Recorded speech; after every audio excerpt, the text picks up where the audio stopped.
Well, hello. My name is Angelle Wood, and this is Crime of the Truest Kind.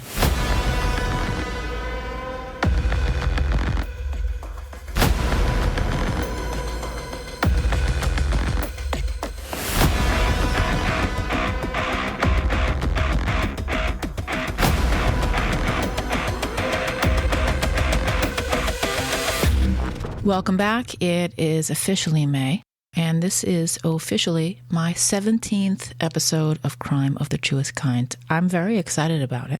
Thank you so very many of you who are supporting the show through listening, of course, following, subscribing, the truly wonderful reviews that you're leaving on Apple Podcasts.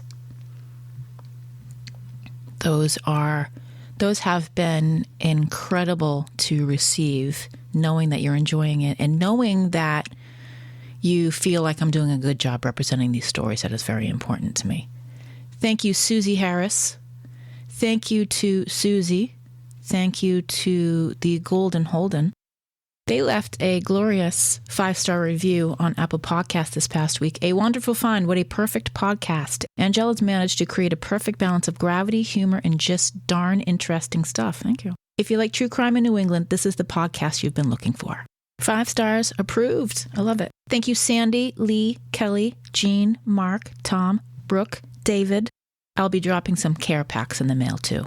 It's very helpful to support all the various technology that goes along with this production. I'm not ready to do a Patreon yet. I know that's a common platform that content creators use, but I'm just not there yet. I just want to keep making good shows. I want to keep building my audience and focusing on the product before I throw a bunch of other stuff into the mix. You can, however, do a couple of things for me. You can go to the merch store. It's at Crime of the Truest Kind. Get something for yourself, maybe something for your moms. Happy Mom's Day, all you mothers. Follow the show, Crime of the Truest Kind, on Facebook and Instagram, at Truest Kind on Twitter and TikTok. You can send an email to the show at any time, crimeofthetruestkind@gmail.com. And thank you also for your great story ideas. They're really, really good. Your feedback has been incredible. Something that is really important to me, I've been in the public eye, sort of, for a bit, and it's really important for me to get this right.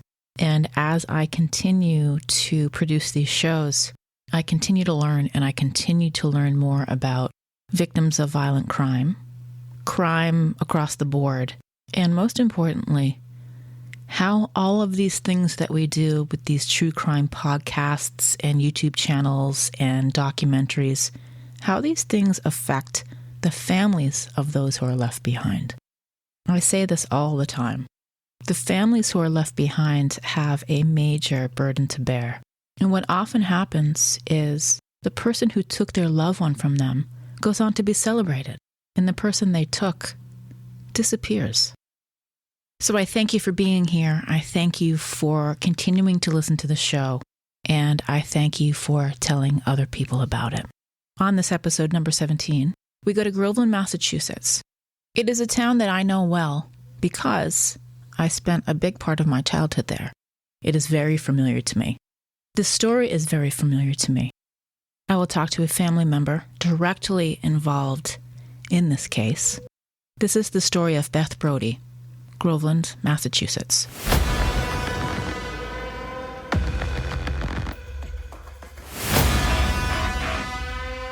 Groveland, Massachusetts is a small town, a really small town, like 6,400 people small. It's considered a bedroom community, meaning people live there, but a lot of people travel outside of the town for work. And it's easily accessible to major highways, including 95 and 128, which is kind of the same thing. It retains all of the characteristics of a quaint rural town 31 miles north of Boston. Groveland still does not have a grocery store. You can go to Haverhill or Georgetown, or maybe West Newbury, though I'm not entirely sure you can grocery shop there either. Probably have to go to the next town, which is Newburyport. Also gorgeous. You should also visit. My mother would call that lots of rigmarole, by the way, having to go all over the place to go shopping.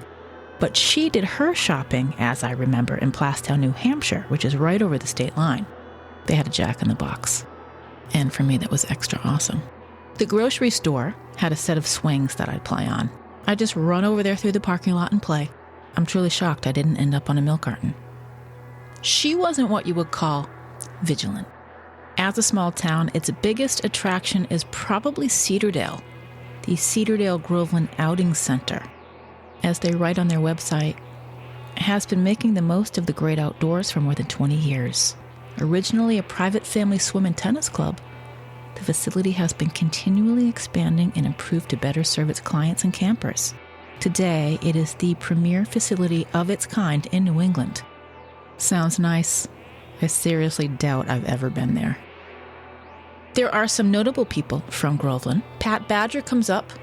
Yes, he's the bass player for Extreme. And for those of you who don't know, they're a pretty big rock band from Boston. It is important for me to note here that Pat Badger has an alpaca farm, and that is not easy to say. I also have a picture that I took with Pat Badger at a party at Ernie Bach's house. Don't expect you to know who that is either. I'll post it on Instagram. So far, I have managed to name drop almost the entire band. Gary Sharon from Peabody, Paul Geary, I think I mentioned him, and now Pat. Nuno Betancourt is from Hudson. We'll see about that. And with that, I fell into a pretty deep baby animals rabbit hole. A couple of you might get that reference. Also based in Groveland, Larry Dorr. He's managed Blood, Sweat, and Tears for more than 30 years. They are a jazz rock and roll outfit. Al Cooper was in the band for a minute. He played with the likes of Bob Dylan, the Stones, the Who, the Tubes, Neil Diamond, George Harrison, Ringo Starr. Al Cooper was also a professor at Berklee College of Music here in Boston. I think he has since retired. But anyway, the manager of Blood, Sweat, and Tears is from Groveland. A more familiar name to many of you in the area is Maria Stefanos. Maria is a news anchor, formerly with Fox 25, and has been with Channel 5, WCVB-TV in Boston for, at least 5 years now. Also based in Groveland is John Bryan Jr., owner and operator of Important Records, which has an impressive roster, including releases from Dresden Dolls, Major Stars, Acid Mother's Temple, and many, many more. Very cool merch, too. Just about everything I touch involves rock and roll, or some mention of it, so bear with me. The Congregational Church in Groveland has a bell crafted by Paul Revere. Of the 900 bells made by Revere's company, this is one of 2 remaining bells in active service. The other is reportedly in Lowell, Massachusetts. I lived 1 minute from that Congregational Church. Our bus stop was at the monument right across the street from it, or at least at the corner of the park where the monument sits. 3 of my family members were married in that church. I used to play with the pastor's daughter who lived in the parsonage next door, and I remember she was from Dunstable, which at that time sounded like a foreign land. You know, the more I talk about this, the more it brings back all of these memories. The country store was nearby then. It's since been torn down or moved. I just know it's not there anymore. We got in trouble for stealing candy once. Pretty dumb, considering a lot of it cost a penny. We were in for the higher ticket items, I think. My grandmother, the one I talk about in almost every episode of this podcast, and I say it is probably her who influenced me first in true crime. Well, she lived in Elm Park, the downtown, right across the street from Jerry's Variety Store, where I walked regularly to get cigarettes for my parents. I remember Winston Lights, soft pack. They cost about 85 cents a pack. Oh, I could never mention my time in Groveland without talking about my dog Duke. A majestic, blind in one eye bull mastiff. Duke just showed up with my dad one day. It's very possible he traded him for something. A rifle, a carburetor, a case of beer. He would sit atop the hill of our house and bark at the mail carrier. So we had to get a post office box. He was hardly a problem, though. In fact, he took leisurely strolls down Union Street to the Donut Grove, where he'd get a steady supply of treats. There were no leash laws, no vet visits, no raw diets. We had a dog. That's what you did. You had a dog. We did love the crap out of him. Among the siblings who were still at home, we would often fight who'd get him to sleep in our bed at night. My friend's mother used to work at the Friendlies at Riverside in Haverhill. And back then, Friendlies had the best crinkle fries. And you could sit on a stool at the lunch counter. That friend and me would make the walk across the old Groveland Bridge for lunch. I can't imagine parents letting their kids do that today. If I had to guess, I'd say it was half a mile. They have a new bridge now, and it was sad to see the old one go. We would swim at Mill Pond. Do you remember that? It was great. All the kids would go. And then they closed it, and we were so disappointed because it was contaminated. And as far as I know, none of the kids from Groveland turned into a swamp thing. Groveland used to have an elementary school that I remember called Shanahan. I don't know what happened to it. I don't think it was contaminated, and they tore it down in 1984. Bagnell became the elementary school, and that's where I went till 5th grade. And then my parents moved us to New Hampshire, where they put my brother and me in a very Christian school, United Pentecostal. It was terrible, and I learned nothing, but I did memorize Bible verses. I still wish my family stayed in Groveland. By that point, I had just started to play in the school bands, and I was getting pretty good at it. Now, New Hampshire is lovely, and I lived there for a long time. But this experience was hugely detrimental to all of us at the time. In this small northern Massachusetts town where nothing happens, the first murder in 19 years took place on the afternoon of November 18th, 1992. Now, I was prepared to leave it at that, but once I looked up the 1973 murder case, well, now I know, so now I have to tell you. It was Halloween night, 1973. Groveland police officers Charles William Billy Blaisdell and Dennis Dunn answered a call to speak to a man in a car on Gardner Street. When they arrived, Officer Blaisdell got out of the patrol car, walked toward the man, and without saying a word, pulled out his service revolver and aimed. Now, once Officer Dunn saw what was going on, he got out of the car and approached Blaisdell. He wanted to know what he was doing. And telling him, this guy hasn't done anything, Dunn drew his weapon as he walked toward Blaisdell. And it was at that moment that Blaisdell turned and slammed Dunn in the head with his weapon, knocking him unconscious. The other man, 21-year-old Daniel Franzoni of Newburyport, he turned and ran. Officer Blaisdell chased him down and shot him 3 times. Officer Dunn was treated for lacerations, and Franzoni was dead at the scene. And why Daniel Franzoni? Well, the Boston Globe reported that he'd been seen in a car with Blaisdell's estranged wife and their 6 children that same night. Jealousy. There's one other point I found interesting with this 1973 murder story in Groveland, Massachusetts. In the documentation about the story, it said that Officer Blaisdell lived at 20 Union Street in Groveland. We lived at number 6. I knew nothing about the story. I was too young to know about this story. But I heard nothing ever about this story. And like most murder stories, it is as fascinating as it is disturbing. Charles William Billy Blaisdell was charged with first-degree murder in the shooting death of Daniel Franzoni, his romantic rival. They say there are 3 motives for murder: money, sex, revenge. At least that's what Lieutenant Joe Kenda, homicide hunter, will tell you.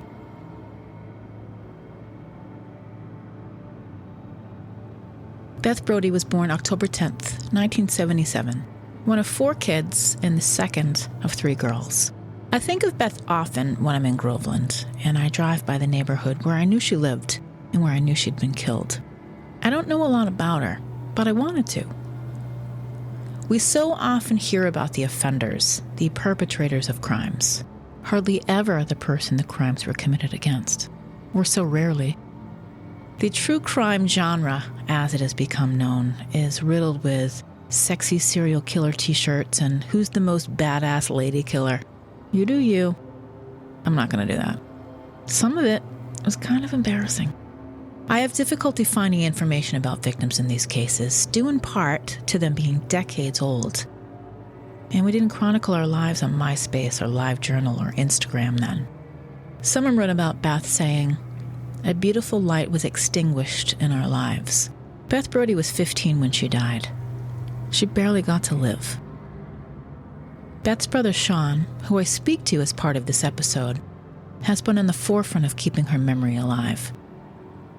One of the things I have found most difficult about writing these episodes is that there is, more often than not, so little about the person who's been killed. And I always want to include the people closest to the case, closest to the one who was lost. I was able to learn a little bit about Beth from what her siblings have written about her. I'm thankful for them, because without them sharing memories of Beth, it's like her story dies with her. On the anniversary of her murder in 2014, her sister Dawn wrote this. Today, November 18th, is the 22nd anniversary of Beth's murder.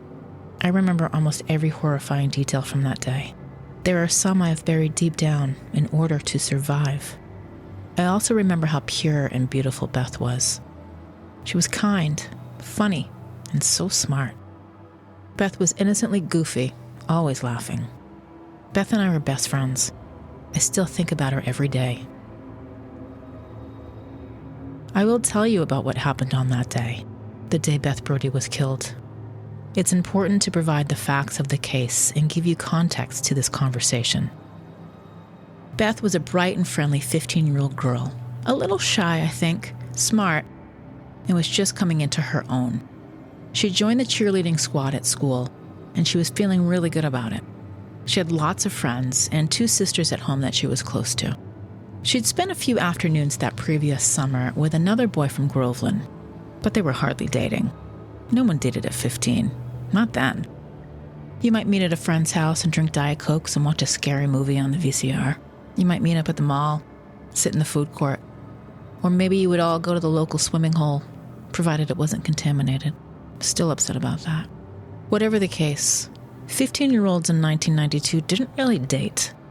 They just kind of hung out. On the afternoon of November 18th, Beth was summoned to her neighbor's house. His name was Sky Hall. He was a mutual friend of hers, and another kid they knew named Richard Baldwin. Baldwin was a 16-year-old whose family had recently moved from Groveland to Peabody a few months earlier. There was nothing really about Richard Baldwin that stood out. In fact, many people said he was really quiet. And while it's not clear how or why Baldwin had this intense interest for Beth, he'd been obsessing over something he construed as a relationship, or the desire for one. On that day, he'd gone to Sky's house to complain and feel sorry for himself, and convinced Sky to get Beth to come over to talk. Immediately, it was odd. Baldwin had asked Beth and Sky if they were afraid as he walked into the bedroom where the two sat talking. An ominous greeting, we now know.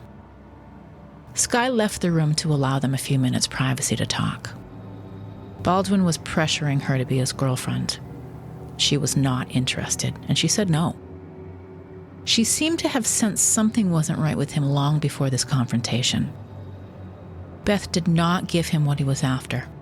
So, as a result of his instability or his obsession, a likely mental illness, or all of those things, he attacked Beth in that room of Sky's house with an aluminum bat he brought to their meeting.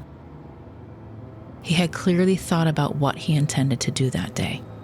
He made the plan in advance that if he could not get her to agree to what he wanted, he would hurt her.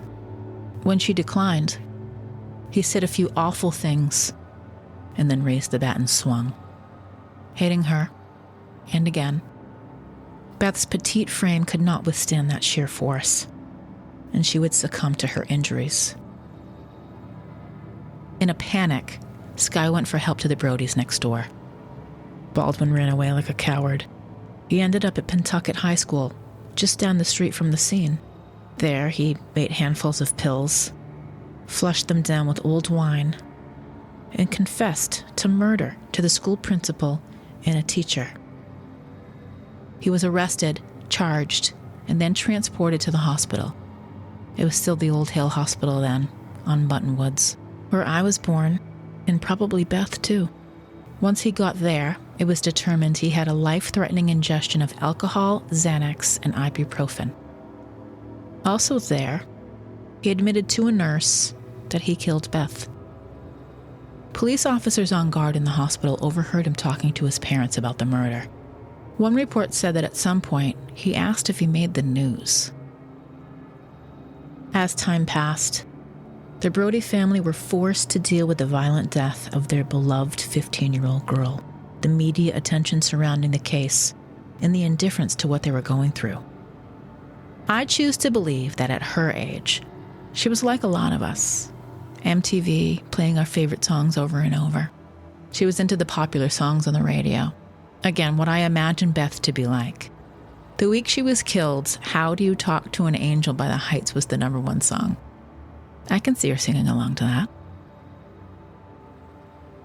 In 1992, the world was learning about Kurt Cobain and Nirvana and Pearl Jam, and the explosion of music that was coming out of Seattle. I wonder if she liked it. I wonder if she'd heard it. In the spring of 1994, Kurt Cobain would be gone. He preferred to burn out before he faded away.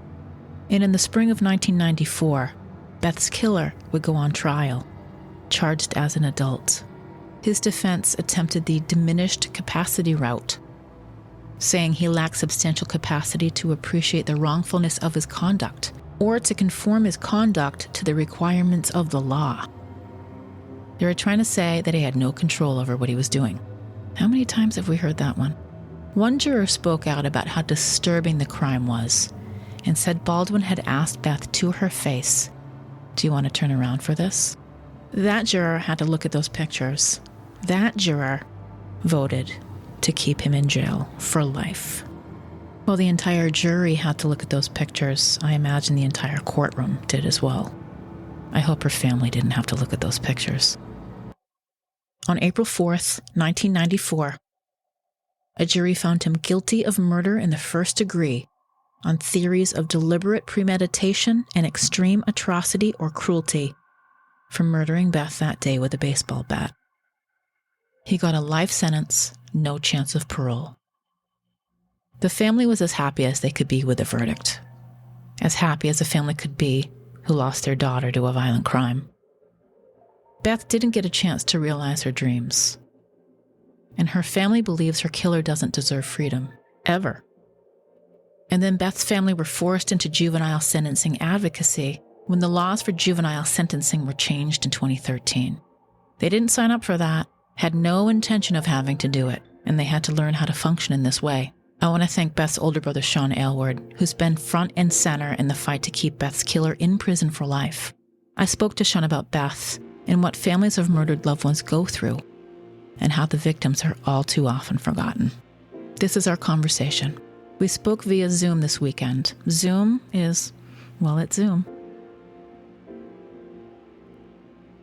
Well, thank you for doing this. I really appreciate it.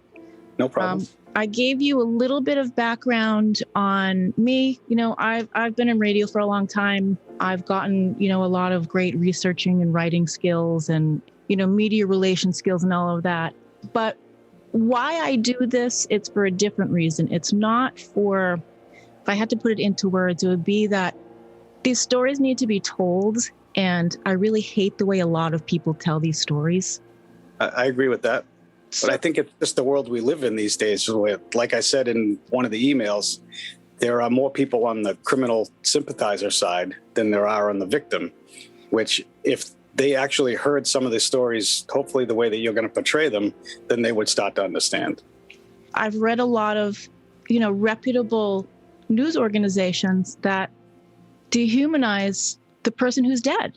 Right. It's like, what the hell are you doing? You're just trying to sell papers. At this point, nobody buys a paper. There are some where they leave the victim out completely, and all you hear about is the offender, who they want you to believe is the actual victim of the system. Well, and that's a major problem that I have had, finding information about the person, not the person who's in jail. Right. I mean, I know a little bit about Beth, very little. It was really close to my heart when I found out what happened.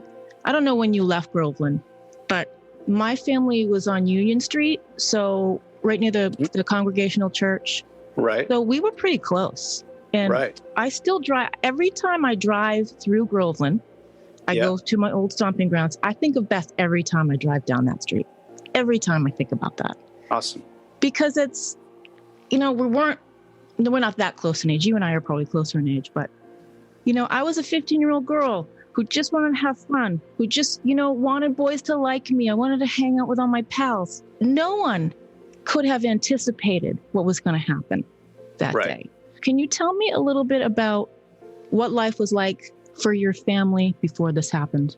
It's funny. Since we spoke the other day, I asked my mom how long the family had been in town, because as far as I knew, it was my stepdad's father and his father were the first, which would have made it about turn of the century. But my mom took a walk over to the cemetery yesterday and took some pictures of some Brodie headstones that date back to the early 1800s. Wow. So the family has been in town forever. We moved here in 74. My folks bought the home that they still live in, which, if you're even a little familiar with that area, is about 200 yards from where Beth was killed.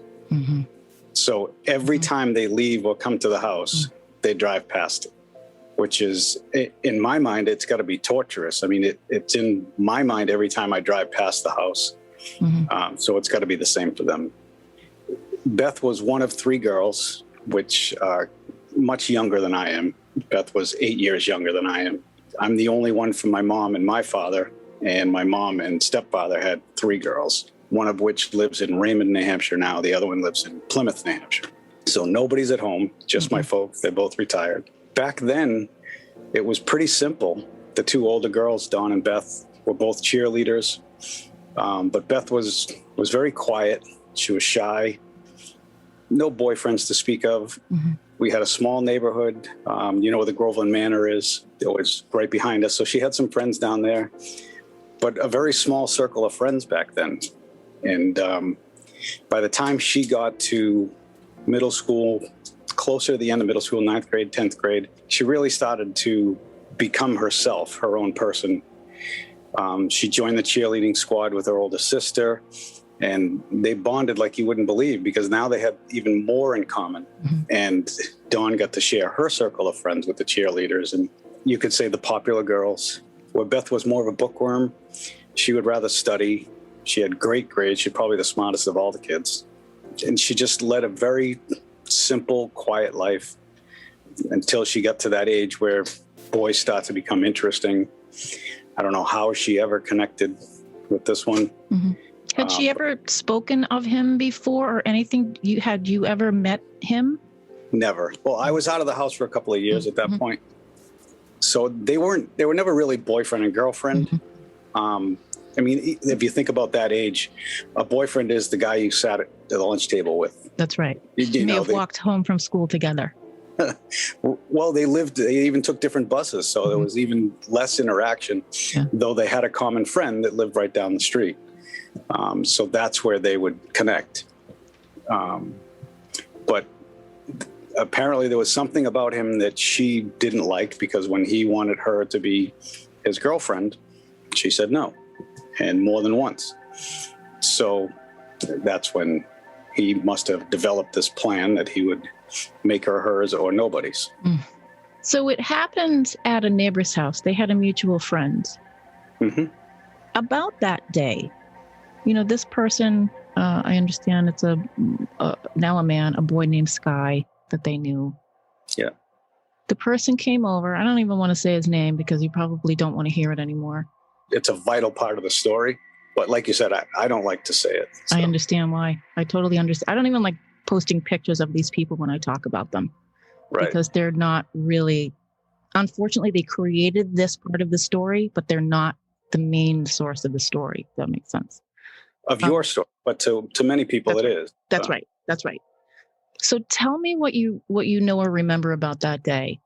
The perpetrator came to the friend's house and was feeling bad, feeling sorry for himself. She doesn't want to be with me. I'm going to kill myself. And then convinced this neighbor to go and get her and bring her over. Right. To talk is what they said. So they went back to his house and they wanted to separate themselves so they could talk. So they went to an upstairs bedroom where Sky stayed downstairs. And I don't think it was a long conversation. And when it didn't go his way, he raised the bat above his head and said, and then this is a quote, "And I wanted to be a baseball star." So in that quote, wanted would indicate to me he knew exactly what these consequences were going to be, because he could no longer be a baseball star if he finished swinging that bat. Mm-hmm. So all this junk brain science that they talk about is nonsense, because he knew exactly what he was talking about, and he knew what was going to happen and what would happen after that. And he hit her twice with this aluminum baseball bat, not just once. She did not die that moment. What happened then, Sky saw what happened, or went up and saw what happened, and then ran to my folks' home and naturally told them something was happening. He was virtually speechless, but they knew something was bad. So they ran down the street, and Beth actually died in my stepfather's arms. Oh. So she was still breathing when he got there, though he claims she was barely recognizable at that point. Mm. She was small. She was a petite girl, wasn't she? She sure was, yeah. That's an impact that difficult to imagine that someone's going to be able to walk away from that at some point. And, if any lasting effect were to come to either of them, because my mom walked into the room too, so she got to see the scene. Oh. Nobody wants to see that. It's one thing when it's on television and you're watching a movie and you kind of know what's going to happen, but it's a movie. That's right. So to see it for yourself, I guess I'm blessed that I didn't have to. The thoughts are there, and we can't help but wonder and sort of make things up based on the things that we know. And that's a burden to bear. It took me years to figure out that, yes, we're all a family, but we all experienced it differently. Mm-hmm. My youngest sister didn't go to the scene, so she was spared that. I was living in Sandown, New Hampshire at the time. So, and if you consider it now, we all live on our cell phone. But when I got home from work, there was a message on my machine. Mm-hmm. So there was no conversation in between. It happened roughly 4 p.m. I got home at 5:30, and there's my sister saying something bad has happened. This guy hit her and beat her up. And the first thing I thought was, she just got braces like 2 weeks ago. If he messed up her mouth, I'm going to be pissed. Yeah. I had no idea what I was in for.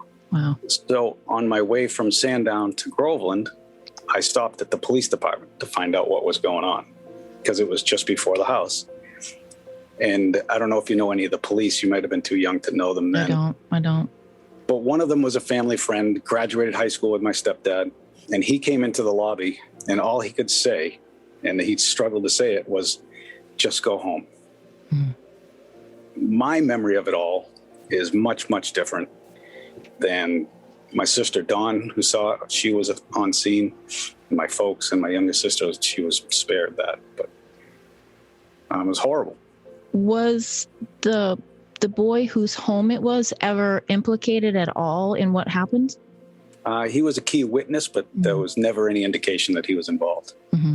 Mm-hmm. And does the family share that sentiment that he wasn't involved, that he was just a dumb kid that didn't really know how to handle the situation?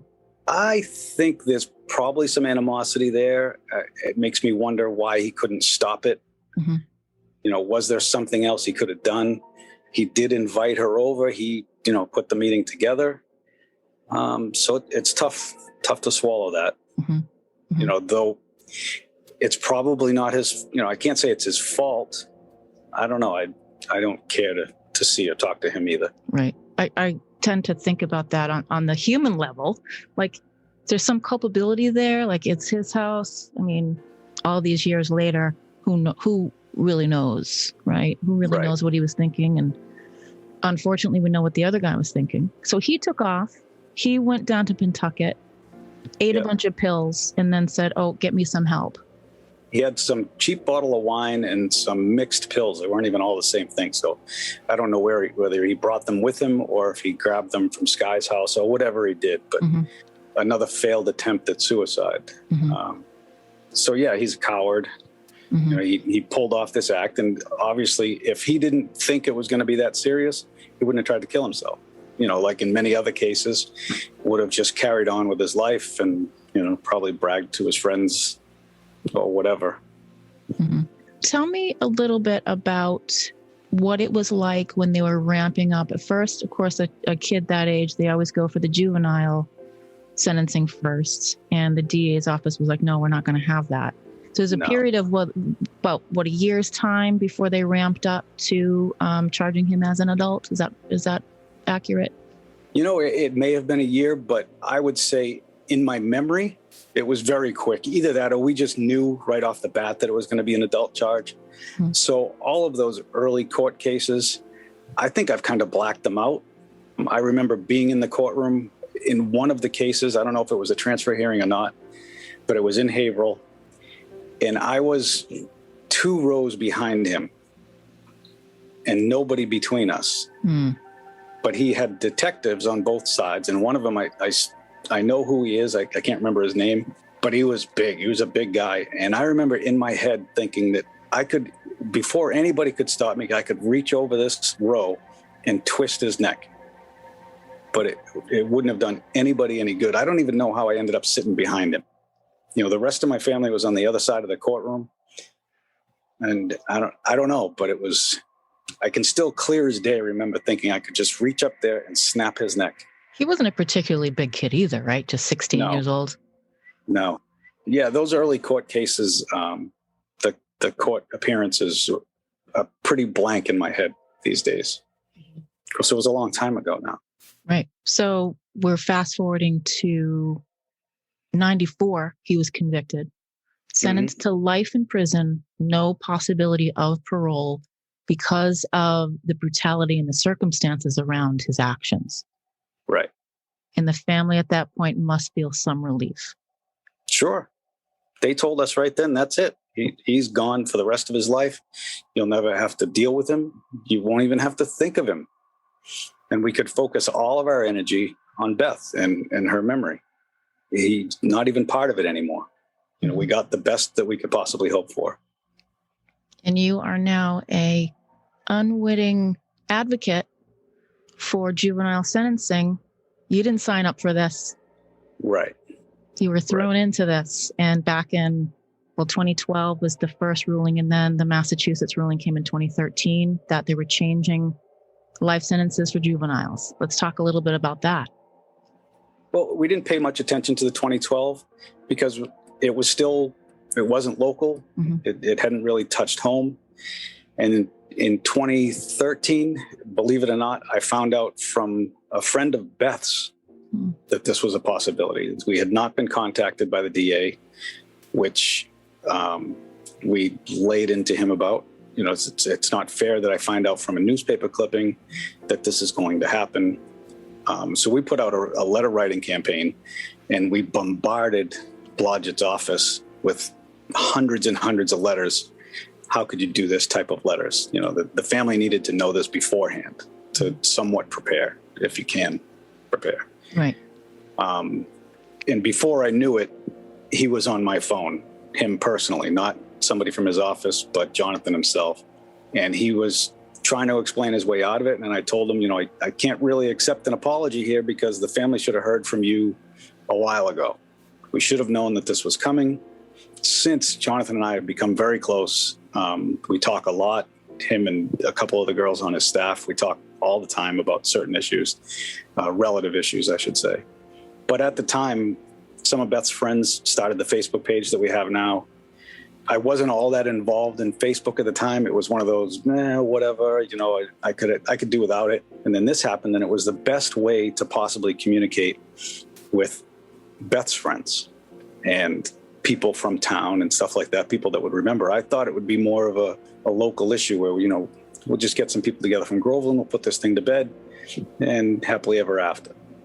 But the more we found out, and the deception by Deval Patrick was just devastating.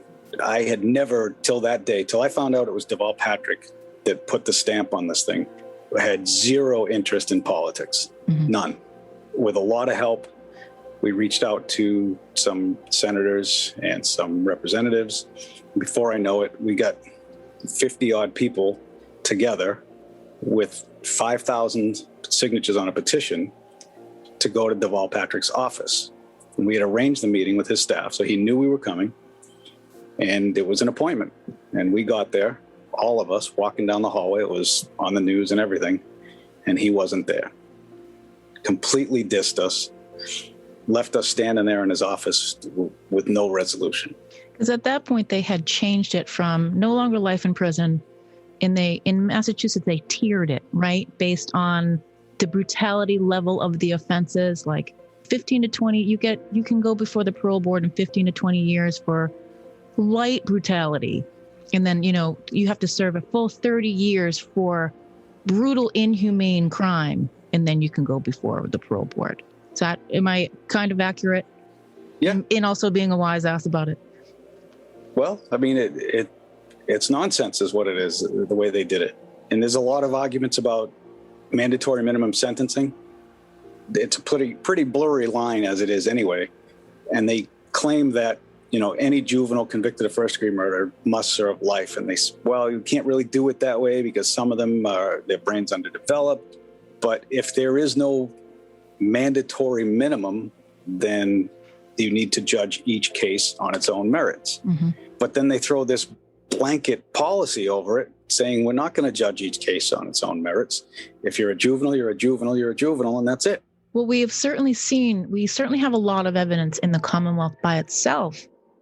I know the story of Jamie Fuller, who brutally murdered his 14-year-old girlfriend. I know the story of Philip Chisholm, who brutally murdered a teacher in a bathroom.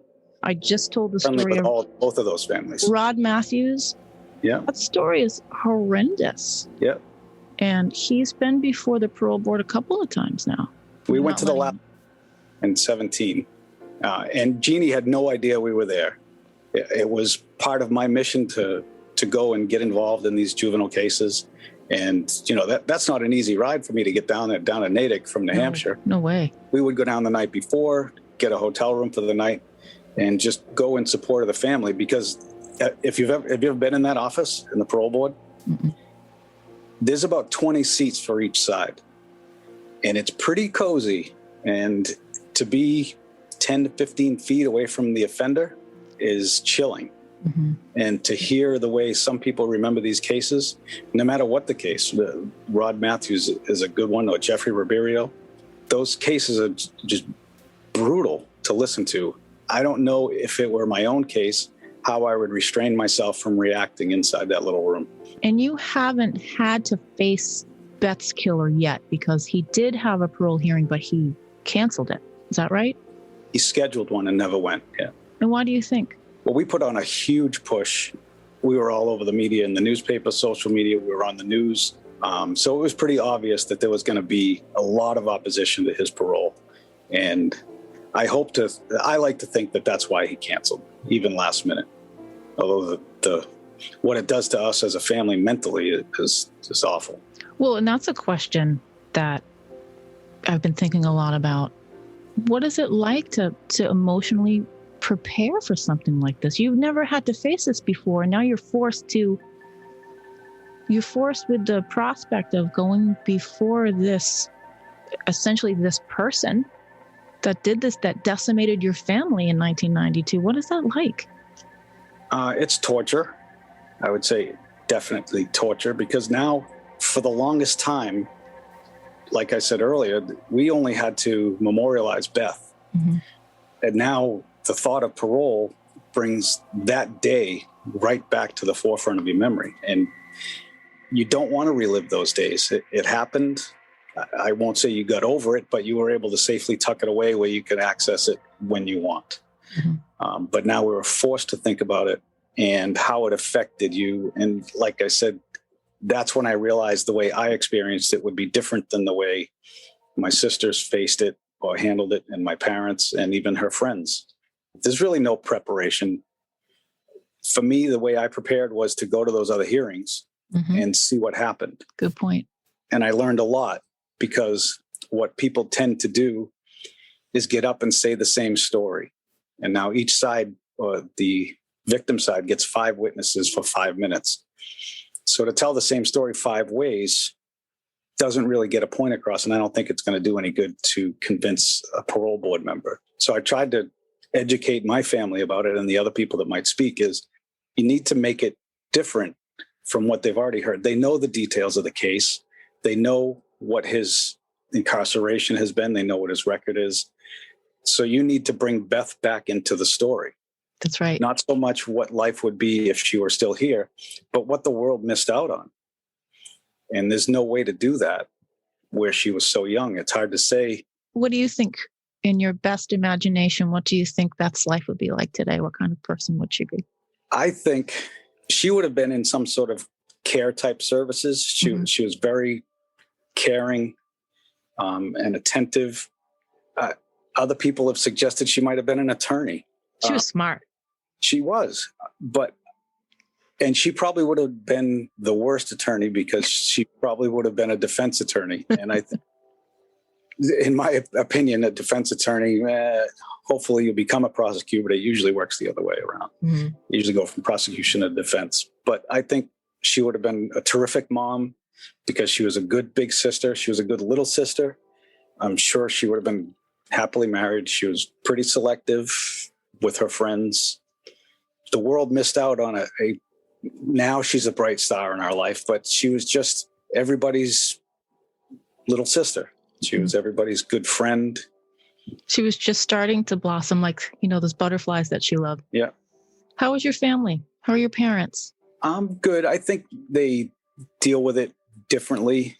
Each of them deal with it differently, and each of us kids deal with it differently. I chose to be very in the face, out in public, and pushing, where my parents, I think they've simply had enough talking about it. Mm-hmm. They don't want their words misconstrued and taken the wrong way, but it's tough to talk about for them. I've grown a little, I don't want to say cold, but I'd say accustomed to talking about it. I've told Beth's story to thousands of people, in front of thousands of people at different events and stuff. Kelly was much too young, but she already has her speech prepared for parole, and she has for a long time. And when I read it is when I realized that she's not as absent from that day as we thought. Because again, she's got a different perspective, where she was kept at the house. She was separated. Everybody thought, she's 8 years old. She shouldn't have to deal with this. So she dealt with it, but just in a way that none of us could recognize. Mm-hmm. When do you anticipate there will be another parole hearing that you will likely have to prepare for and attend? When do you anticipate that might be? Anticipate or hope? I would hope that we never have to. I was kind of hoping that COVID might have taken him in prison, but that didn't happen.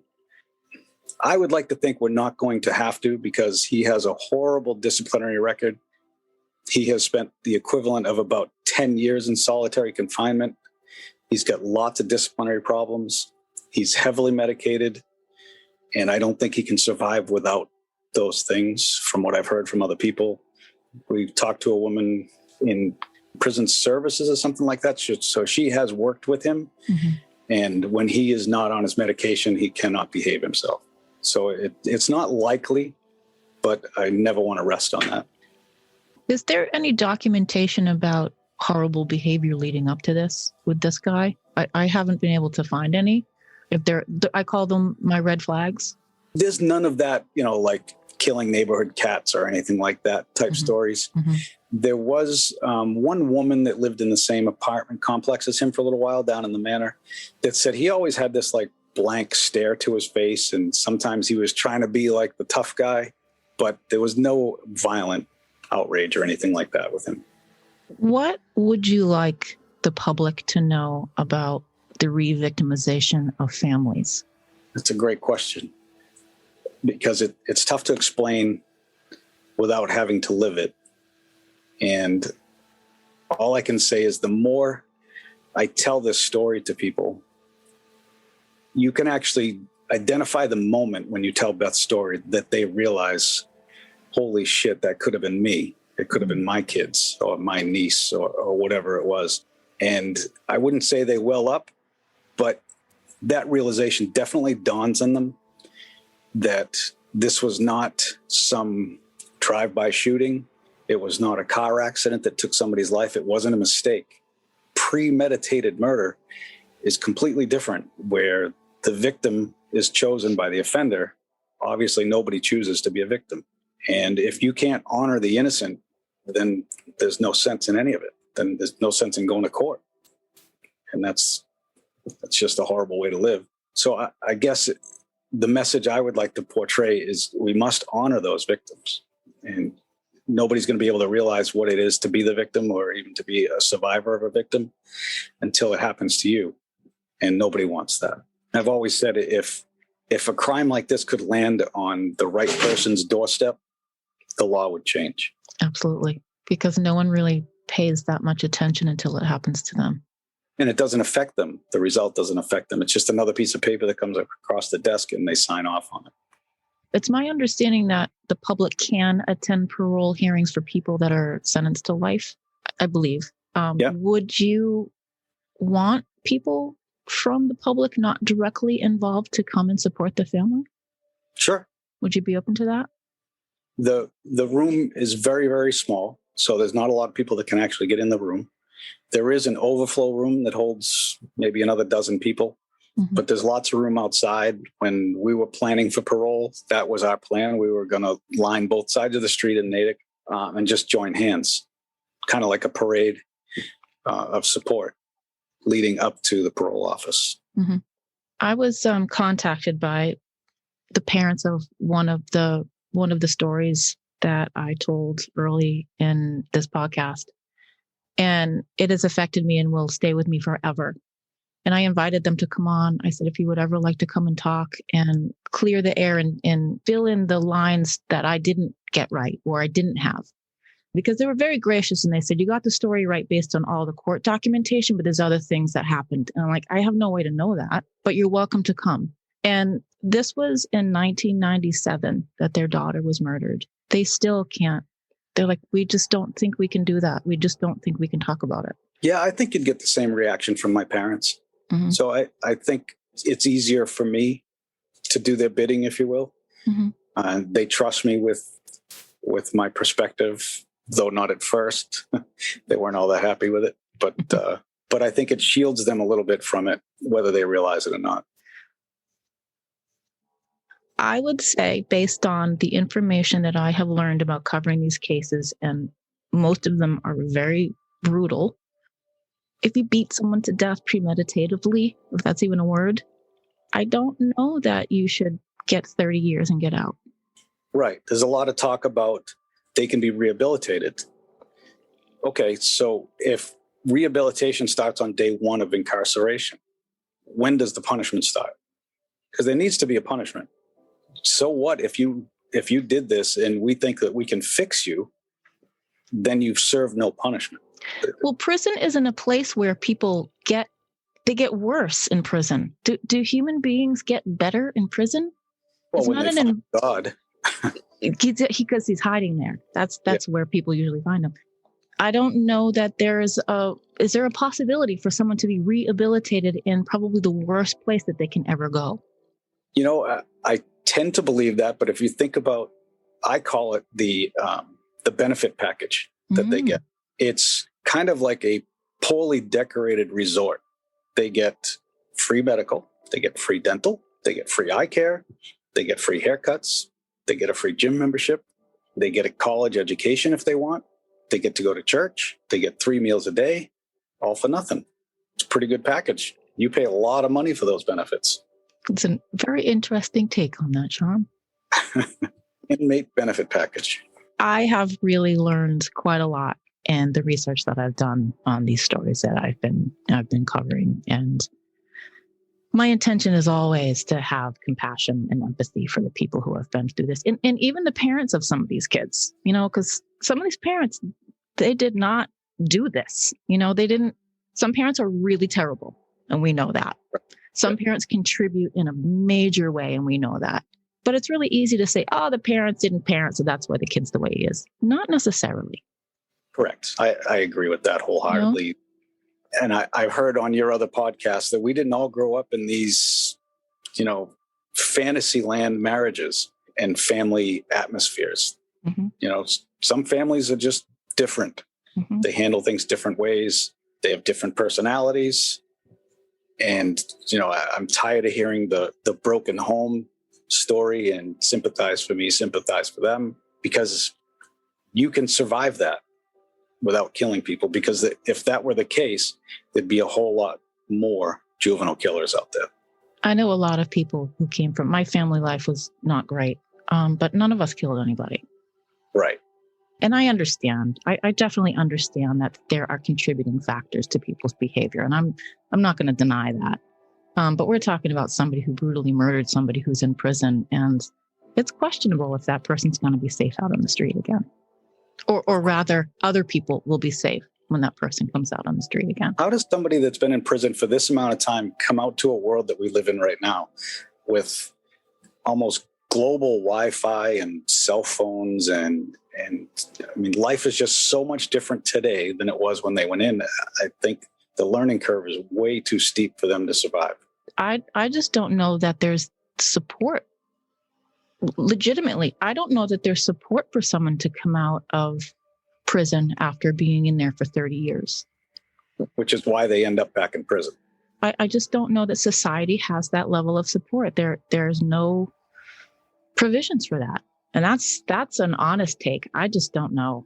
In theory, it'd be great if these, you know, one of the conversations I plan on having soon is marijuana and the criminal justice system. We're legalizing, I'm going off on a rabbit hole, and I understand that. We've legalized marijuana everywhere. And we have people that are in prison for years and years and years for just pot.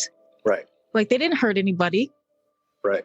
How about Bernie Madoff as my favorite example? Didn't hurt a soul. He was sentenced to 150 years in prison and recently died. Man, didn't kill anybody. Billions of dollars that man got. How did he do that? Well, the key there is who he offended. Mm-hmm. The rich. John Malkovich. Right. Yeah. This is something I can talk about for hours. I've taken up a lot of your time. In closing, you know, and I've said this to the family that reached out to me, I will keep my eyes and ears open for whatever information is coming about a potential parole hearing, and I might even go. You should. It's eye-opening for sure. If you need any help with, like, unfortunately, I've gained a pretty big circle of friends when it comes to victims. Like Amy Cannavale's cousin and I are good friends. The Downing family, and I know you mentioned them recently in a podcast. We're definitely friendly with them. And then there's another case. I don't think I've heard you mention Lewis Jennings, who was an older guy. I don't know that one. You could look him up, Lewis Jennings, and Jeffrey Roberio was the offender. They broke into this guy's trailer looking for money and ended up beating him to death. He's been up for parole a couple of times, and he has been paroled, though I'm not sure he's been released yet. Oh, I will definitely look it up. I do want to cover the Amy Cannavale case. When I talk about these cases, the word that continues to come out of my mouth is unfathomable. Right. I cannot fathom the darkness in someone's soul to do these things. And his may have been inherent. His mom tried to break him out of prison. So there you go. There's a situation where you have somebody that has something in there that's welling up, and then it's fostered by some really bad parenting and probably some, bad wiring. Our parents did all kinds of things. When I made a joke about moms drank when they were pregnant a lot. It's right. True. Mothers did drink when they were pregnant, back in those days. So yeah, I would when welcome. They invented car seats, it wasn't that long ago, right? No, I remember stories of my mother. I'm the youngest of 5. So my mother, she had kids, all the way through the, through the 60s into the 70s, into the 80s.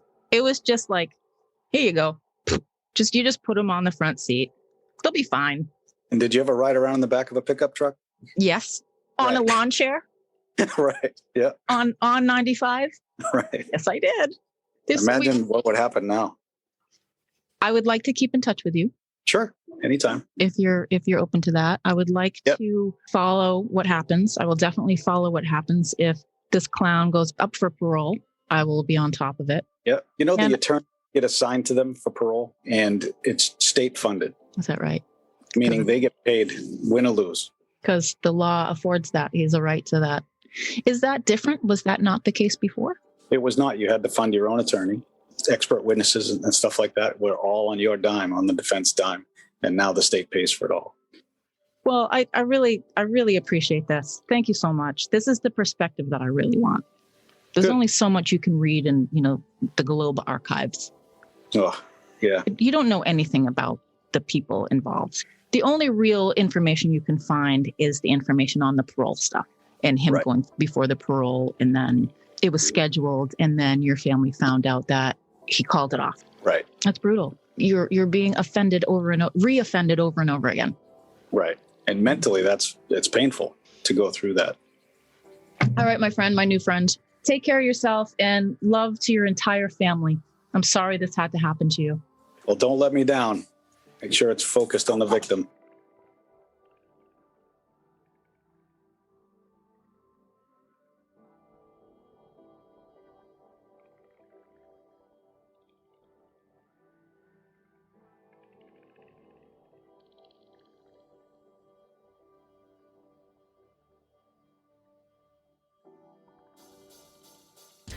Thank you so much for listening. Thank you to Sean Aylward, the entire Brodie family. There are a few resources I want to draw your attention to. One is the Facebook group, Justice for Beth Brodie, and there's a website, justiceforbeth.org. The Brodie family could very possibly have to face her killer in a parole hearing. I hope they don't. It's very taxing and a burden that her family must bear. In closing, I'm going to ask you for a couple of things. Go to those pages. Support the family. Listen to the show, subscribe everywhere you listen to podcasts. And there are a few of those platforms where you can leave reviews. Apple Podcasts, 5-star reviews are my favorite. Podchaser, Stitcher, and CastBox. It's not clear to me why the other platforms don't allow you to do reviews, but thank you to those of you who have left them. I am honored and humbled by your response. Everything about the show at crimeofthetruestkind.com. I share all of my sources up there. I do a lot of research. I dig deep into archives, etc. All right, thank you for listening. Happy Mom's Day, moms. Until next time, lock your goddamn doors.